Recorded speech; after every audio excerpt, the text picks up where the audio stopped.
The holographic display flickered in the dim command center of the Vraxian flagship, casting eerie blue shadows across Commander Zethkar's scaled face. Around the circular table sat the surviving officers of the Third Fleet, their expressions a mixture of exhaustion and disbelief. The battle for Kepler 442b had ended 3 solar cycles ago, and the cost had been devastating. "Replay the engagement footage again," Zethkar ordered, his clawed hand trembling slightly as he gestured toward the hologram. The tactical display bloomed to life, showing the lush green world of Kepler 442b rotating peacefully. Then came the markers: 800 Vraxian shock troops, 47 armored walkers, and 12 gunships. The invasion force had been more than sufficient for a standard planetary reconnaissance. Intelligence had suggested minimal resistance, a small human settlement, perhaps a research outpost. What they encountered instead had defied all projections. Sub-Commander Rylax, her crimson scales dulled by fatigue, leaned forward. "We detected them immediately upon landing. Thermal signatures indicated only 12 hostiles. 12. She paused, mandibles clicking nervously. Standard protocol suggested a 3-hour engagement maximum. The hologram showed the Vraxian forces advancing through dense jungle terrain. Then the first ambush erupted. The footage captured in horrifying detail how a massive tree, rigged with some form of primitive explosive, had collapsed onto the forward column, crushing 2 walkers instantly. What followed was chaos. "They used the environment as a weapon," Tactical Officer Mornesh reported, his voice hollow. "Every natural feature became a trap. The humans had studied this terrain for months, possibly years. They knew every ravine, every river crossing, every choke point." The hologram replayed the moment when Vraxian troops pursued what appeared to be a retreating enemy into a narrow canyon. Except the human hadn't been retreating. He'd been leading them. The canyon walls erupted with carefully placed charges, burying 200 soldiers under tons of rock. Zethkar's tail lashed in agitation. 12 humans. 12. "They moved like shadows," Rylax continued, her voice barely above a whisper. "Our thermal scanners would lock onto a position, but by the time our forces arrived, the humans had already relocated. They used mud to mask their heat signatures, local vegetation for camouflage, and crude but effective communication methods that our signal interceptors couldn't decode. The display showed grainy footage from a gunship's camera. A lone human figure, face painted with dark stripes, had stood in a clearing, clearly visible. When the gunship descended to engage, the forest floor beneath it collapsed. Another trap, concealing a pit filled with sharpened stakes and incendiary materials. The craft had plummeted into the inferno, its crew lost instantly. "They sacrificed nothing," Mornesh added, manipulating the hologram to show different engagement points. "Every confrontation was calculated. Every trap was precisely positioned. They turned our numerical superiority into a liability, forcing us to spread our forces across impossible terrain." The most damaging engagement came on the 3rd day.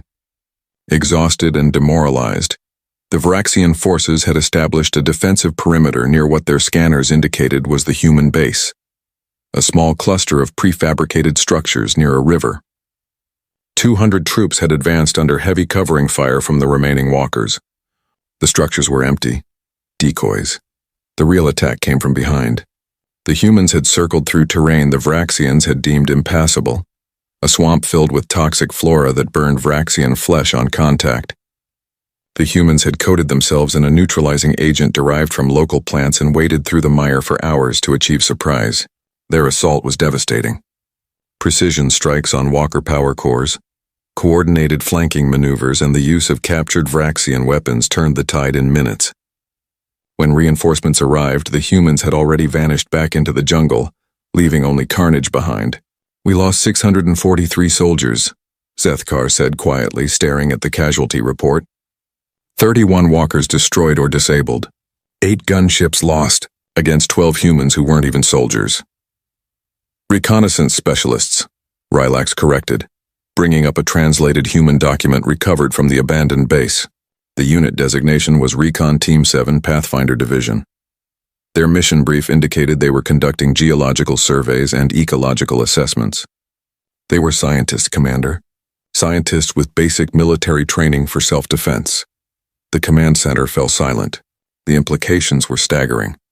Mornesh's claws tapped nervously against the table.